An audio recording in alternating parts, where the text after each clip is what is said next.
Hello, Gareth here, and it's time for another watercolor ramble. And today it's about a nightmare exhibition, and this happened in 2014.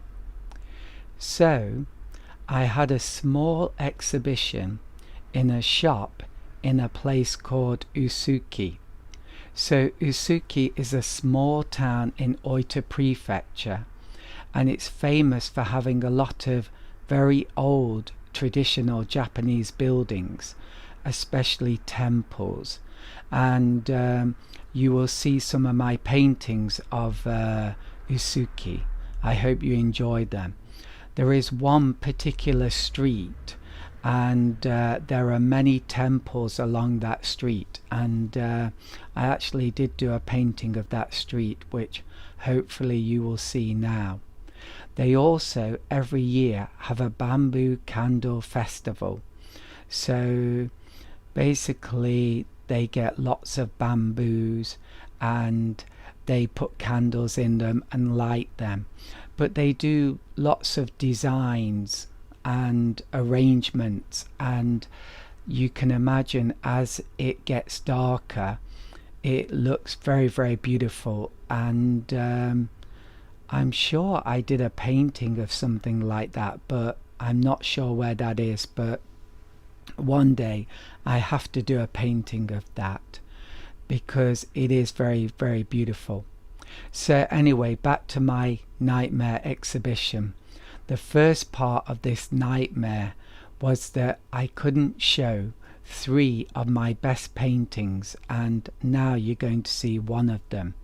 And the reason is they were a larger size than I normally do, and I didn't have enough money to buy frames for them. So at that time there was a sudden cash flow problem, and it basically took away all the money I'd saved. So that's life, right? And so that was a real big disappointment to me. And another thing I should point out is that I actually went to Usuki before the exhibition to do some paintings of that place. And this big painting you see now is one of the paintings I did from that trip. And then this is another one that I'm really happy from. I climbed up a hill and I got this lovely view of the railway line and decided to paint this picture, which I'm very happy with. And these are paintings I did 7 years ago, but I still like them very much. And maybe the other one is the painting of the street, which I'm going to show you once again. And I actually sold that painting to a Frenchman who lives in America, and he's a black belt in karate. So he really liked that painting, and yeah, that was very nice to sell that. The other 2 though I still have. So anyway, that was the first nightmare. I couldn't show those paintings. Then the second nightmare was the printer, the good old printer, yeah? So I'd made some postcards advertising the event, and they looked really, really good, and it took a long time to make them because it involved translating everything from English into Japanese, and that's not easy for me, especially 7 years ago. And then finally the final result was spoiled by a big inky tire mark over nearly all of those postcards. So that was really upsetting. And then the third part of my nightmare was the printer again, because I had a big problem doing the labels for the paintings. So it wasn't really the printer's fault. I had this very strange situation. I was basically trying to do an exhibition on a shoestring. I wasn't prepared. I didn't have a lot of money, and just things were not good. And I had this very strange situation of having 2 computers Now, one computer had Microsoft Word, and that's the computer on which I made the labels, but sadly I couldn't connect that to the printer. I don't know why, but I couldn't. And so basically I had to send this to another computer that was connected to the printer. But of course, well, this printer didn't have Microsoft Word. Yeah, I know, I can't understand how this happened, but there you go.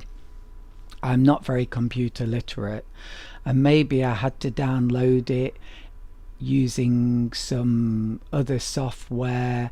Basically it was a nightmare, and I had to get my wife's help, and she was not particularly happy about that. And the labels did get printed, but they were supposed to be postcard size, but instead they came out A4 size. I could only do them on A4 paper, and this was in the morning before the exhibition. And so on the way to the exhibition, it was maybe a 30 or 40-minute drive. I was in the passenger seat with a cutting board and a cutter and these labels, and I was cutting them down to postcard size and sticking them onto postcards. So it was a real stress, big nightmare. And then at this stage I thought that the nightmare was finally over. There was a huge sense of relief when I arrived at the shop and I was ready to just put up my paintings. But then something really funny happened. They had hooks on the wall, and the hooks were really close to the ceiling. And when I've got like some string on the back of my paintings and painting frames, and of course I put these over the hooks and that holds up the painting frame, but the hooks were so close to the ceiling that I just couldn't get the string around the hook, because the frames would just press up against the ceiling and I just couldn't get that string to go around the hook. There wasn't enough space, not unless I had bendable frames. So that's when the next nightmare began, and that was so unbelievable, and I wasn't expecting that at all. And anyway, I asked the owner for some sliding hangers that I could put on the hooks, and then the sliding hanger has a hook, and then I can put the painting frame onto that. And it was interesting because at first she just looked at me like she couldn't understand what I was saying, but eventually she did, and then she went away for about 5 or 10 minutes, and all this time I was quite stressed, because if she didn't have any sliding hangers, then what was I going to do? But anyway, she did come back, but once again the comedy continues, because she didn't have like a series of hangers. She had this real strange assortment of things, and some of them were like hangers, like weak plastic looking ones. Then she had some handmade ones made from thick steel that had been crudely twisted into into a kind of thing with like a hook on the end of it, and it was just unbelievable. It really was. And then she had some stringy ones that were made from something like hemp, and they had like a little hoop on the end, and when I put my or a loop, and when I put my finger in it, it just came undone.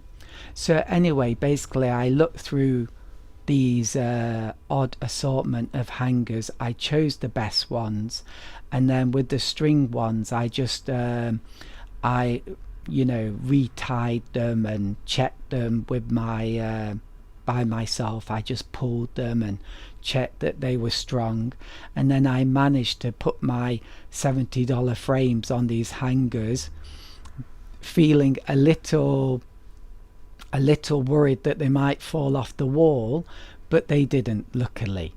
So, but then when I looked at my paintings on the wall, the alignment was like a yo-yo, somewhere up, somewhere down. And so I felt really, by this point, I just felt very, very unhappy. But then my wife said she thought it looked good. And my wife never gives a compliment unless she really, really means it. And that's quite, in one way, that's really bad because she doesn't often give compliments to me, to be honest. But when she does, it's very, very reassuring because I know it's like a quality remark, a quality compliment. It really is meant. And anyway, I'll add a link to this YouTube video, and you can go and have a look at my blog article, and I've got some photographs of the paintings on the wall.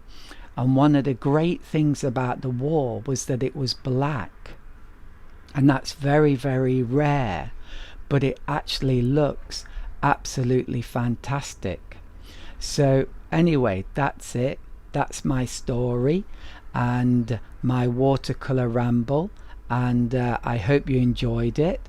Maybe a final word is that after all that effort, going there on a trip and doing 3 big paintings and then going again and putting up my work and making labels and so on, I sold not one painting. I made nothing. Okay, I'm wrong. I sold a few postcards and I must have made about $3 or $4, and the shop wanted 20% of that. I just thought it's ridiculous. And sometimes it's almost better to make no money than to make just a few pennies like that, to be honest. But I eventually did sell one of those paintings to a French guy who I met on the internet. So that was something. So I hope you enjoyed this watercolor ramble, and I hope it brought a little bit of joy and inspiration into your life. And I hope this isn't ending on a disappointing note, because I will add it's 2021 and that's 7 years later, I believe, and I'm still painting. I love painting, and last year I did an exhibition and I sold about 11 or 12 paintings and I made about $1,000. I had to give, that's when I took my cut, which was about 30%. But my 30% added up to $1,000. But it was a great exhibition. It was nice to make a bit of profit and nice to sell my work and to meet some people, and that is just something I want to leave you with, because you might see that as still not so great, but it was a lot better than this exhibition in 2014. And I love to paint, and I still have the hope that I will become a successful artist, and I will continue with these rambles. So I hope that inspires you to continue in your life and not to give up. That's all. Have a lovely day. Bye for now.